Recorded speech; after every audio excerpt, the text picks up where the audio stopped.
Hello, this is Expletives Included. I'm Daniel. This is Keir. Hello. We're doing our video, no, not our video, our audio rewatch vlog. What's a vlog when it's just voice? An OG? An OG. Okay, this is our OG of our rewatch podcast for Steven Universe. Today we're looking at episode 5, Frybow, and episode 6, Cat Fingers. Cat Fingers, yes. Okay, episode 5, Frybow. Yep. Released November 18th, 2013. Written by Raven Moylsey and Paul Vilko. And storyboarded by Sane. And directed by Ian Jones Quarterly. Okay, so first things, before we actually start talking about the episode, it's something which I noticed in this one, which I'm not sure if it was... Well, it's about rose quartz. I remember when we go into Mr. Universe's storage unit, he's got like a picture of Rose. I can't remember, do we properly see her face? In that episode, I'm not sure that we do. Because I noticed in this one, and then I noticed it in Cat Fingers as well. There's There's a giant picture of rose quartz just above their door. Yeah. But when we see it, it's obstructed by a beam. Yeah. And it's always obstructed by something, and we never see her actual face.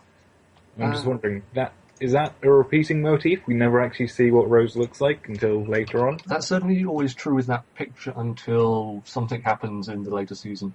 We should note as well, this is after the Steven bomb, we're recording this. So lots of big stuff's happened later in the show. And I know nothing about the Steven bomb. Yes. Oh, that was a week. That was a week. All I know is that I saw... Well, I was on Tumblr for reasons, and there was just someone who was just like, blah, blah, blah, blah, blah, Steven Universe. Oh yeah, by the way, spoilers. Yeah. You do see Rose's complete face in laser light cannon, but you can't see her eyes. She's got her eyes closed in the photo. Oh, in the photo, yes, of course. Yeah, I'm not sure if that's something, because it's specifically her face that's being covered, so, on the painting. But yes, back to Frybow. Yes. What is Frybow? That is a question that philosophers will debate down the ages. I have an answer for those philosophers. He's goddamn scary, is what he is. This is one of the 2 horrifying episodes. Yes. Frybow is the lovable... In air quotes. Mascot of the Fryman family friary. Business. The Fryman family friary. Yes. Friary. That's a real word. We just made it up. Just like Og. Just like Og. And yeah, well, the episode starts off with Steven looking for his pants, which is super serious. It's a very funny sequence. Well, yeah, because... And then we've got... Well, there's some great lines. Yeah. Oh, I think my favourite one is, have you seen my rose? No. Have you seen my rose? Have you seen my gem piece? It's very important. Have you seen my pants? They're also very important. Yeah, well, I think that's some of the first... That's some of the first lines. My favourite one is when he gets his pants on, after he finds them. He goes, I'm the one who wears the pants in this relationship. Which, it's... I don't know. It's just... That's not how the saying works. I know, but it's really good writing. It's really funny. And helps make the episode enjoyable despite what happens later. I'd also like to point out at this point, and then I'll come back to it later, Pearl says that she has 8 gem pieces, because she's got 7, and then there's one which is missing, which is in Steven's pants, because they're running around, and that's why he's missing them. Yes, because these gem shards, for reasons, Pearl gives a very long speech, which actually has been transcribed. Oh, that's good, because Steven does talk over it quite loud. Well, his eyes derp when he zones out. His eyes derp twice. Yeah. He sort of falls back in halfway through and is like, I can't listen now. But where are my pants? Would you actually like me to read the transcript? Yeah, please do. This is from the Steven Universe wiki. They have a transcript of every episode. Okay.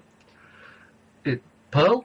I'm serious, Stephen. These shards have powerful potential consciousness that has been harnessed by gems throughout history in order to create semi-sentient drone soldiers with the capacity to follow basic orders. The gems once created an army of these drones, but found their obedience waned as the shards overdeveloped inside their uniforms and turned on their commanders. You see, any shard inside any kind of container could become a monster. That's why it's very, very important it's kept away from any kind of garment. I missed quite a lot when watching the episode, talking about drone soldiers and commanders and basic orders. Yeah.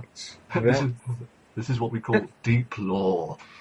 Deep lore, which seems to be very important to what happens in the episode, but it's what is kind of drowned out the most. That's good writing, though. And this is the first time I've read all of this, so this is news even to me. And this is followed up upon kind of later. Later in the episode or later in the series? In the series. In the series, okay. Yeah, right. So that Pearl then goes off into town to look for the gem shard. And then Stephen finds his pants and... I don't know, we're British. Can we say pants? Stephen finds his trousers. Yeah, and their jeans as well. Jeans. We can say jeans. That's transatlantic. That's... Yeah. But it should also be noted, at the start of the episode, you see Stephen peering at a pile of laundry. You clearly see a pair of trousers in the laundry. I didn't notice that. I was trying to look for all the hidden things. That's like why I saw Rose Quartz being fjord. Yeah. But I didn't see the extra pants. Yeah, just right on top of the pile, too. I mean, I realised, here are my trousers. End of episode. Well, actually, no, because then we would still have a pair of jeans running around the place. Yeah, so yes, he puts on the jeans, taking out the shard, and puts it in a sock, which hits Another great comedic moment. Where he exclaims how smart he is for keeping it in a sock. And then it hits him in the face until he says stop, and it does. Simple basic orders, just like a drone soldier would need to do. Yeah, and then he goes off into town to find Pearl. And then he's on the boardwalk, and we see him in duck booties. Duck booties, and he's got his hood up and kind of pulled tight. And his cheeseburger. And then Frybow comes out of nowhere! Yes. Yes, being attacked by seagulls. We don't know that at first. We just hear yelling Frybow, a massive cheese-eating grin. Terrifying. Yeah, so some kind of looks like a styrofoam container with fries sticking out the top like hair. Yeah, creepy stuff.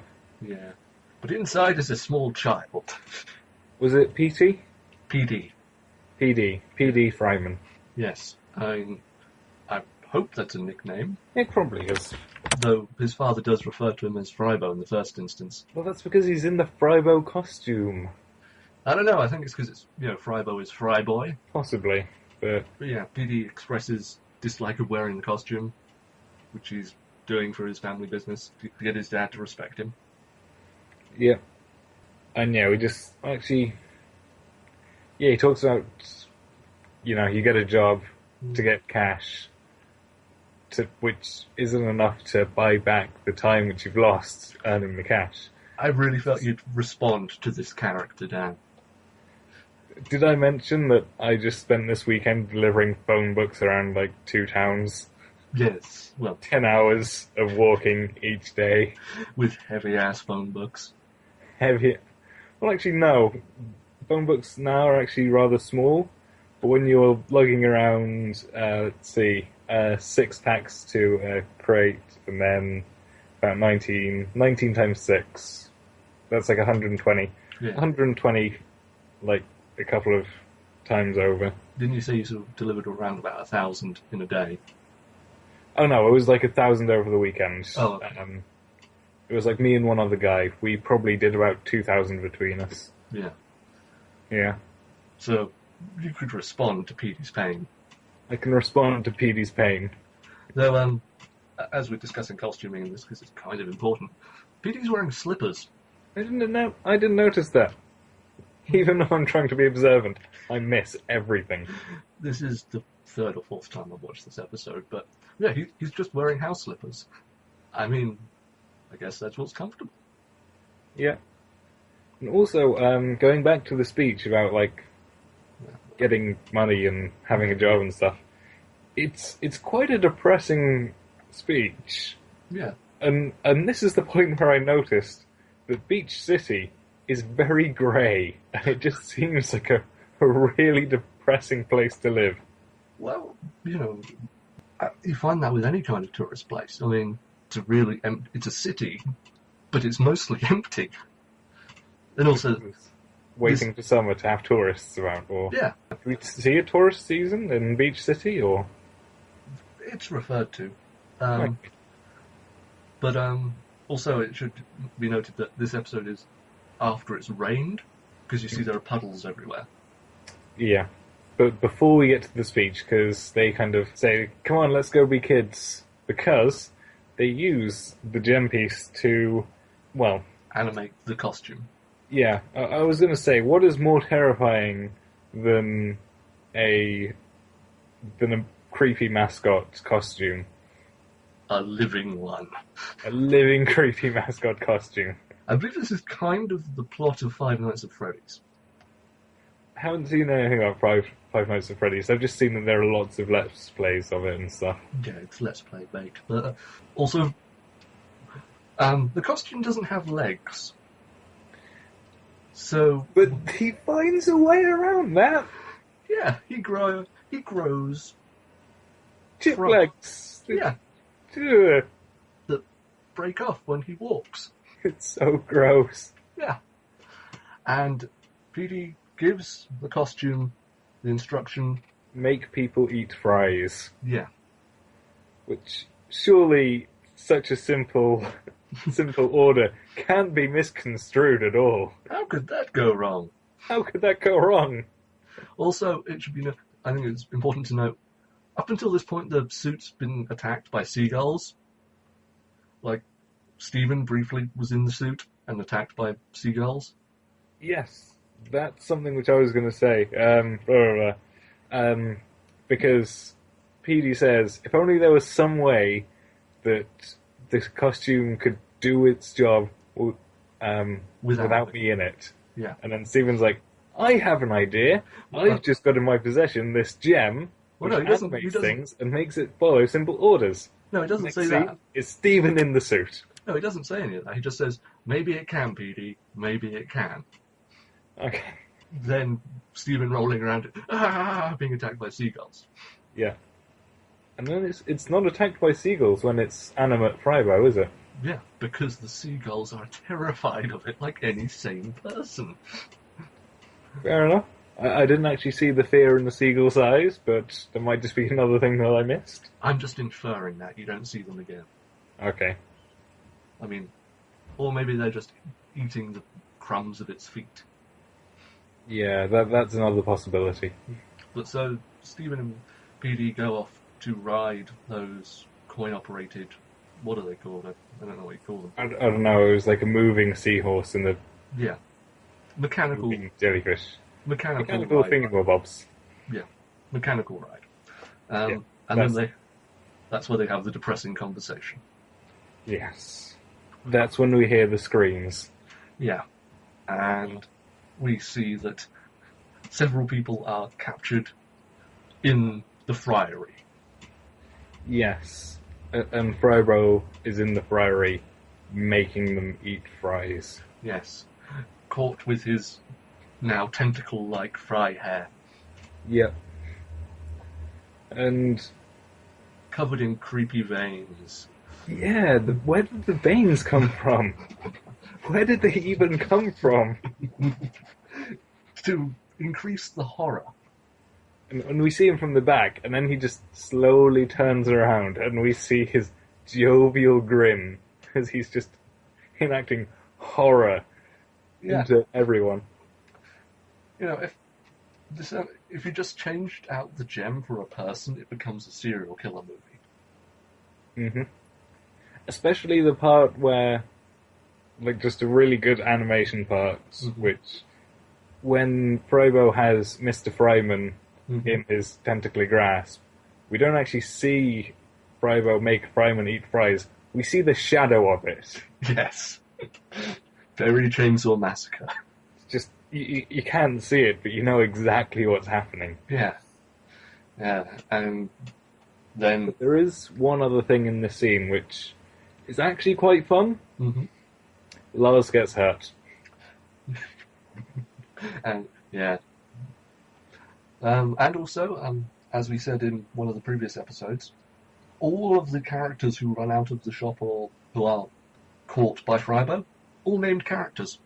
Mm-hmm. All speaking characters at some point too. I don't think I've met many of them yet. But Well, you know, I'm you're way ahead. 50 episodes ahead of you. So Frybow launches Fryman out the window at PD and Stephen. Fryman, who still actually thinks it's his son in this tentacled horror. Yeah. Now, also we find out that the full name of the business is Fryman Brothers Incorporated, which I think is a nice touch. Fryman Brothers Incorporated and all its affiliated businesses. Yes, because at this point he's Fryman is sort of saying to what he thinks is PD that, you know, he is valued, he is loved, and he shouldn't be rampaging. Which PD just eyes full of tears. Yeah. And Stephen also makes a potato joke when PD tries to save the day. Potato joke? Yeah, he'll mash your potatoes. Ah, yes. Always there with a pun. Yeah, always, no matter how depressing Beach City is, no matter how depressing this series or the situation, he's always jovial. Yeah. And then Pearl shows up. Yeah. And knows something which happens, basically she's just like, well, first off she's like, Stephen, what did you do? Did you do the thing? It's like, I did the thing. I told you not to do the thing. I know. Well, she goes, did you put the shard inside the costume? Yes. Didn't you hear me when I told you it would rampage in many, many deaths? No. And she's just like, Stephen, and just her face and action there is perfect. Yeah. It kind of makes me think, is this the first time this has happened? Well, probably not this in particular, but Stephen not listening to something important and then tragedy. That might have happened. That seems like it might be a regular occurrence. Yeah. So Pearl summons her weapon, throws it at Frybow, which gets him in the eye. Yeah. And then Pearl is doused with ketchup. Yeah. Spewing forth from the wound, it's like ketchup and mustard spray. And disgusting. Yeah, and then we've got a creepy Frybow with a sword sticking out of his face for the rest of the episode. Yeah. Just dripping ketchup blood. Yeah. Yeah. And then PD... then Frybow advances upon the group. Fryman's down on the ground. Pearl's blinded. Stephen we don't see. And then PD steps up with like a broken table leg, telling Frybow to get away from his dad. And that he's always hated Frybow. Yeah. So, to Stephen's plan... Yeah. He decides to get naked. Not entirely naked. He still keeps his underwear on. Though he does... well... He animates his garments. Yeah. He thinks, right, so basically putting gem shards, into clothing has caused massive problems. What is the one way to sort this problem out? More gem shards in clothing. Exactly. Well, it's fighting fire with fire. But it should be noted, he is wearing his underwear, but it's pre-animated. The garments attack Frybow, and to defeat them, they need Stephen's underwear. Mm-hmm. Also, Stephen does a little pattern moment. Your move, Frybow. Your move. And then he eats a fry, as if to taunt him. Yeah. And I might be wrong. I did go back to the start of the episode to make sure that there were 8 gem shards. Mm-hmm. And then what I noticed, I might be wrong in my counting of the number of garments that Stephen used. Mm-hmm. But as far as I know, he had 2 socks, 2 boots, 1 shirt, his hoodie/raincoat thing, his jacket, his pants, And his underwear. His underpants. Yeah. So you're right, there's one shard too many. So unless he just doesn't animate one sock, or if he animates just one sock, I can't remember if I saw both. Actually, no, at the end of the episode, he does have like his two socks and standing up to attention next to his two boots. Yeah. We gain a gem shard. Yeah, you're quite right. Because there's obviously the one in Frybow. Yeah. And that is not actually a noted error. I noticed a thing. Yep. You did? Ooh. I'll have to have someone update the wiki. I like the fact that I noticed a thing. Well done. Where is my cookie? You'll get it later. Yes, then we have the, once Frybow is taken down, Stephen extracts the third gem, a reunion between PD and his father, and then Frybow gets a Viking funeral. Yeah. As greasy in death as he was in life is the final end cue. Well, that's Fryman's line. The final line of the episode is actually, "Put your clothes on, Stephen." Because you notice during the Viking funeral, it's night. Well, it was kind of evening time, wasn't it? Like, the episode. Actually, It's fully dark. yeah. And, You know, how much time did Healy and Stephen spend together? Because, yeah, just how long has Stephen been naked? well, they put together a raft in that time. So let's call it, half an hour to an hour. Yeah, that could work. I mean, that seems unreasonable to me, but whatever, Stephen, if that's your thing. And then Mr. Fryman says, "I don't need Frybow, because I've got another Fryman," or something. And then that kind of goes back to Stephen's...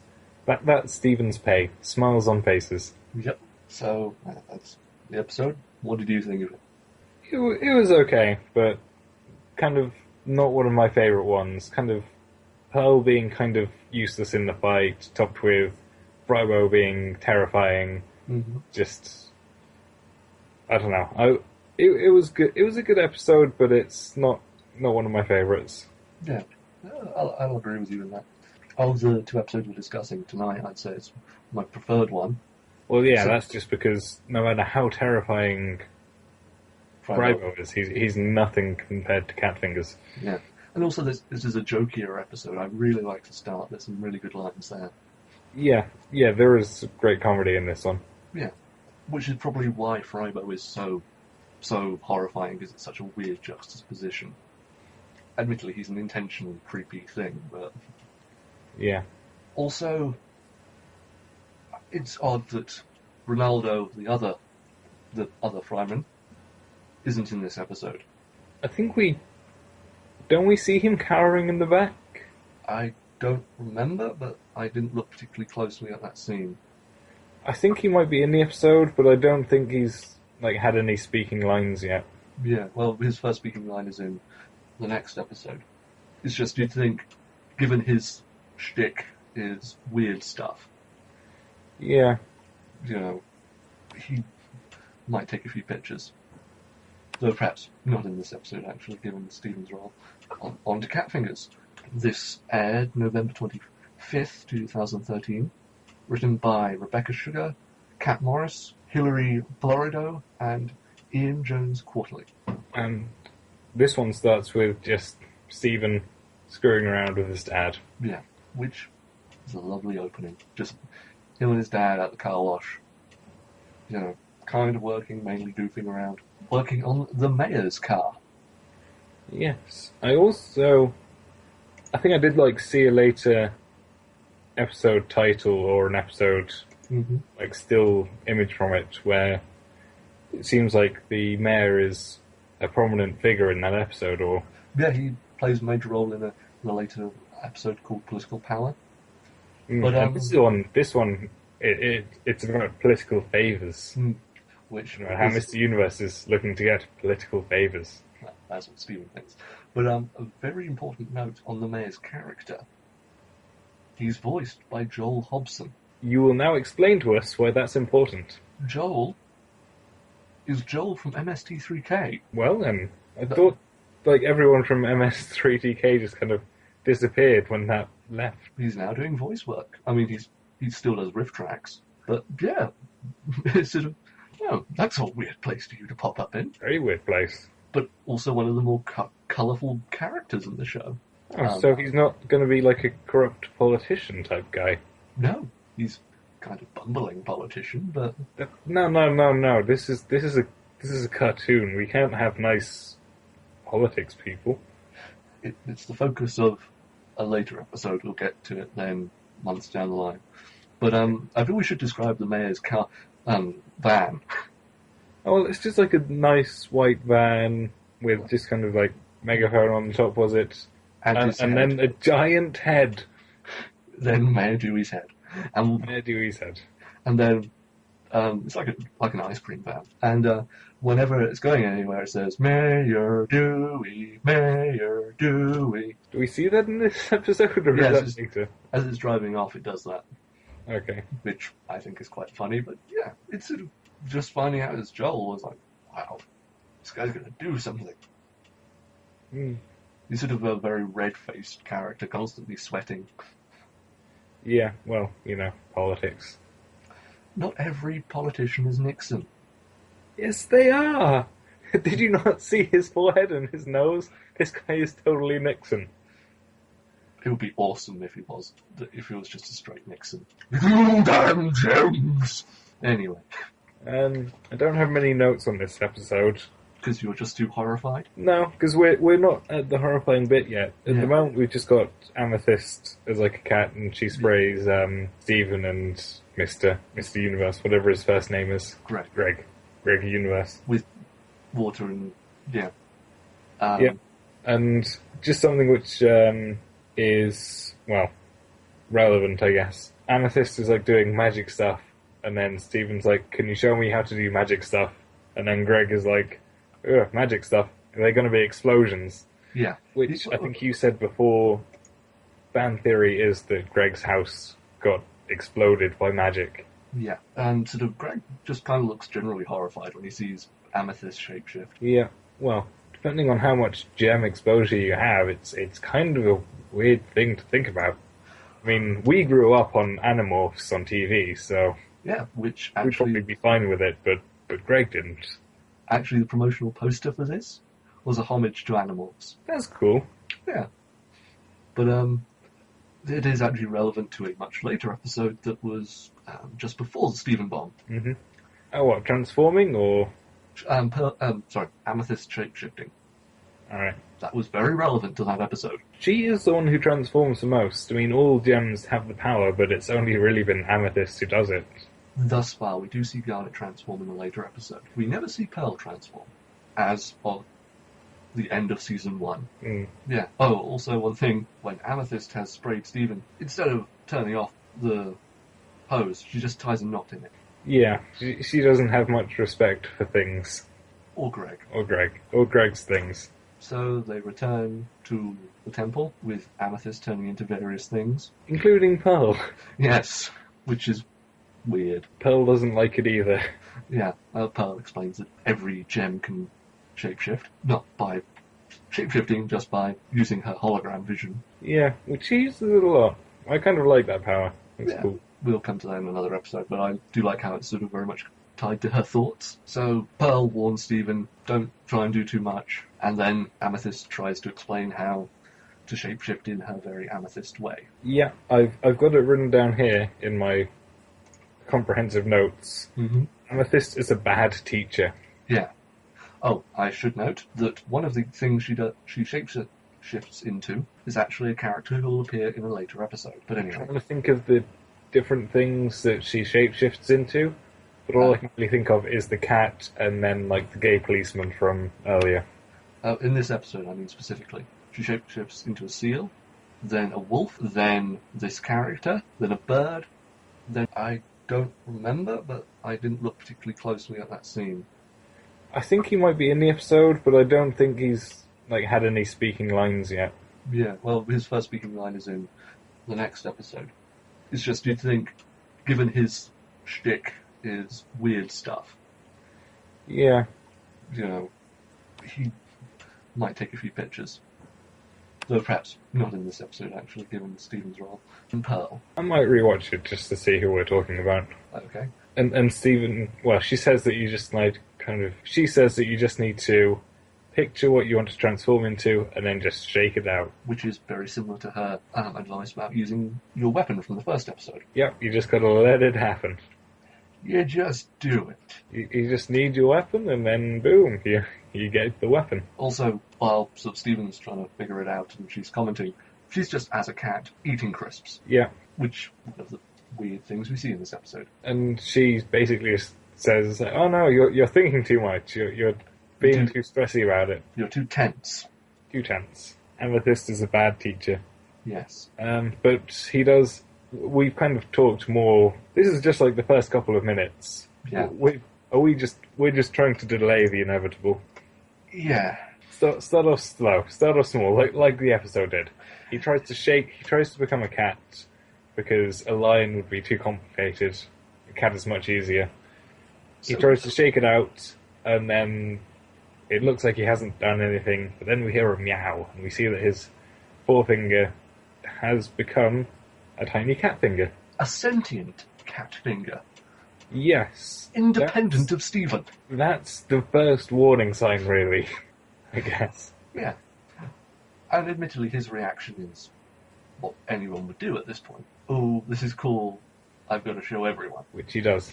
Yeah, he shows his dad, and his dad is freaked out. He shows Lars, and the cat likes Lars. Lars and Sadie. Sadie thinks it's great. I do like his reveal for that, the Lars and Sadie one. Mm.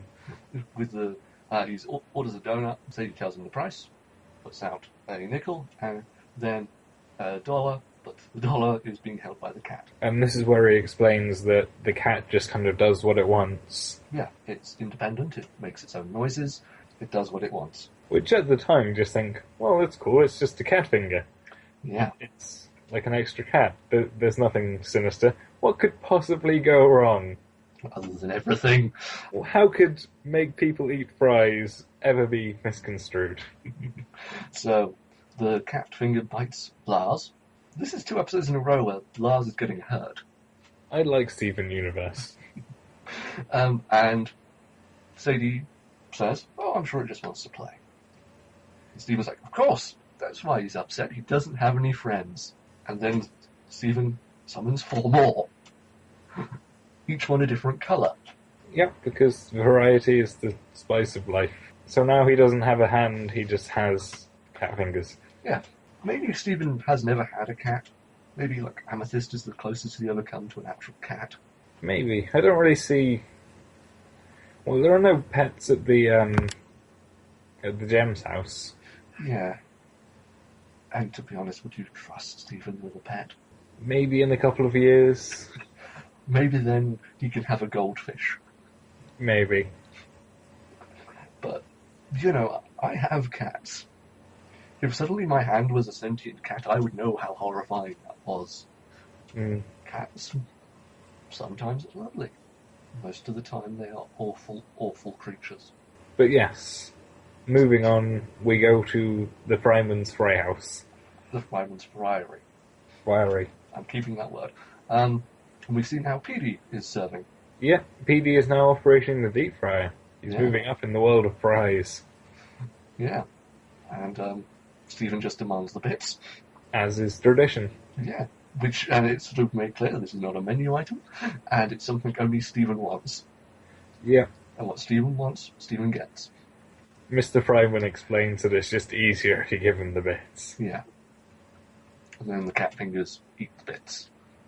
No, I can't remember. I think this is the scene where he kind of decides, hey, I'll just make my other hand full of cat fingers as well. Yeah.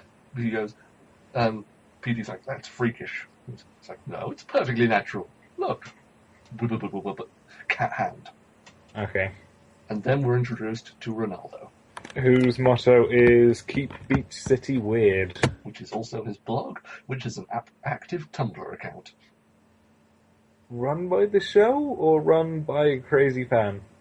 a fan, but I think it's endorsed by the show. Okay, I can see it being endorsed, yes. Yeah. Yes, because we see Ronaldo likes weird stuff and takes photos of the cat fingers. And it's at this point Stephen realises he can't do things because it hurts the cat. He can't even eat a sandwich. Yes, which is truly, truly terrible. Though I do question, who puts a fully formed sandwich in the fridge? I'm assuming the gems did it for Stephen because they were basically all on the boat waiting to go out. Okay, so they made him lunch. Fair enough. Made him lunch because they're going on a mission to fight a sentient island. Yes. Which, awesome. Awesome. We don't see it. Not so awesome. On the wiki, it's thought that the sentient island may be a reference to Adventure Time or X-Men, specifically for X-Men Krakatoa, the Living Island, which is a very early X-Men issue. I think it's around issue 100 of the first run. So it's probably Adventure Time. Yeah, which is from the episode. The party's over. Isla de Senorita.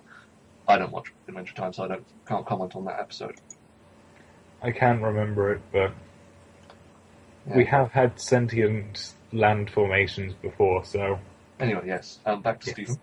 Yes, as you said, the gems are off on the sloop, which I don't think we see again. Oh, we do see it in the comics, which are really worth reading, actually. And, you've got the cat fingers. That's horrifying. Yeah, most people up to this point have all been creeped out. Yeah. Apart from Stephen, who's like, no, it's cool. Everyone else just finds it horrifying. Yeah. And then there's a great back and forth between Pearl and Amethyst. Amethyst, I blame you for this. Yeah. Fair enough. That's fair. It is kind of all my fault. And Pearl is like, we've got to go back and help Stephen. But This is terrifying. But Garnet's like, no, we must do this. We'll deal with Stephen when we get back. And then Pearl says probably the worst bit of advice. Just try to stay calm. It's like, try to stay calm? Why? What's going to happen to me? Then we see it and we know why. Though I don't think it would have helped. I think staying calm would have helped. The cats start taking over his body. Yeah, he tries to make them go away, and then more appear, Yeah. like on his head. And his abdomen and his whole arm turns into a cat face.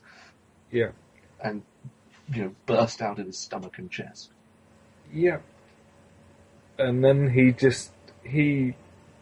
goes to his dad to try to get some help, and he's just, by the time he gets there, he's just a blob of human cat blobness. Yeah. I mean, yeah.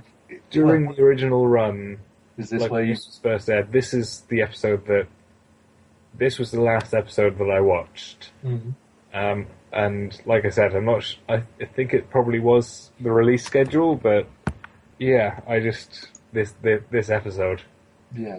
Because I was talking to you about it before, and we both agreed this is very reminiscent of Akira. Yeah. And And very intentionally so. intentionally so, but that anime's an 18 for a good reason. Yeah. I mean, this show references some dark stuff. I mean, one of the biggest influences of this show is Revolutionary Girl Utena. Which I still need to get around to watching. Yes, which we will do at some point. But yeah, this show references dark stuff.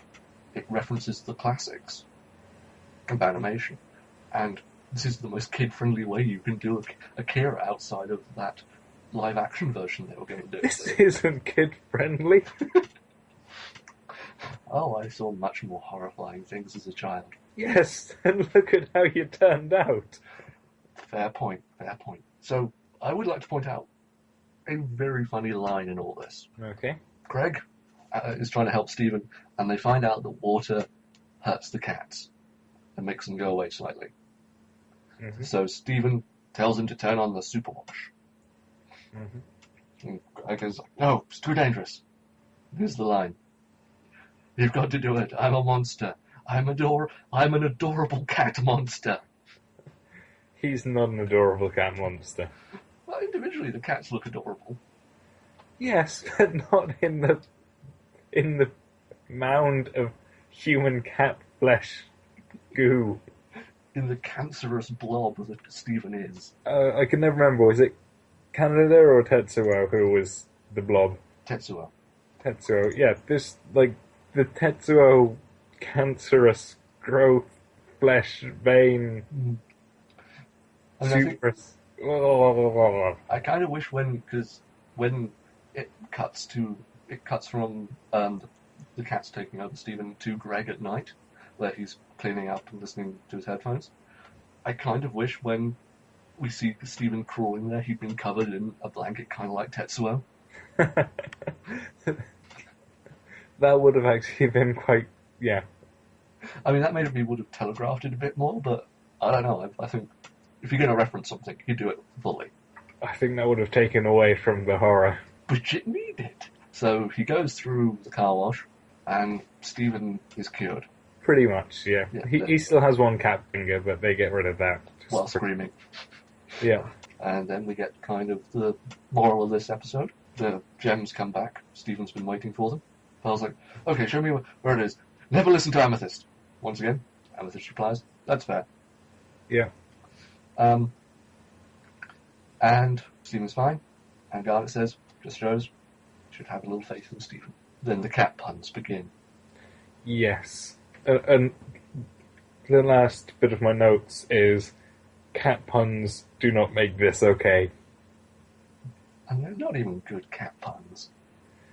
They're generic cat puns.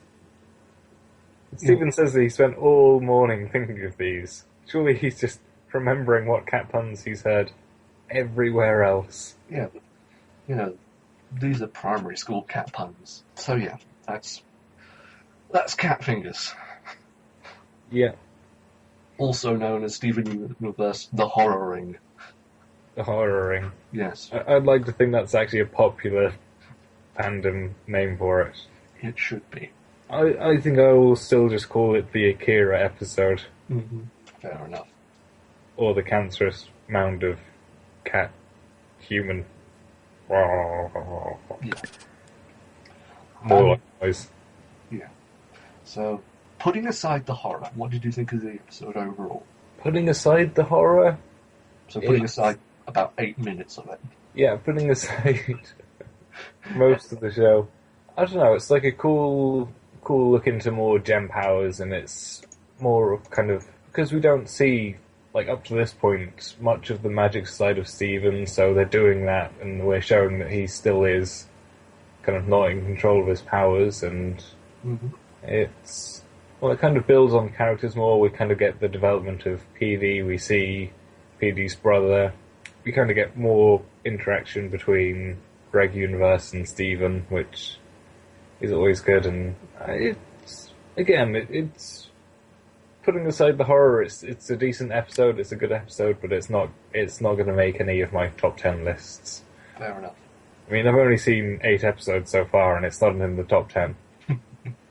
I think I can sum up my feelings on this episode very easily. I'm glad this episode exists. I don't want to watch it again. Mm-hmm. Everything you said there, I agree with about the development and the side characters and the nice interaction at the beginning with Stephen and Greg.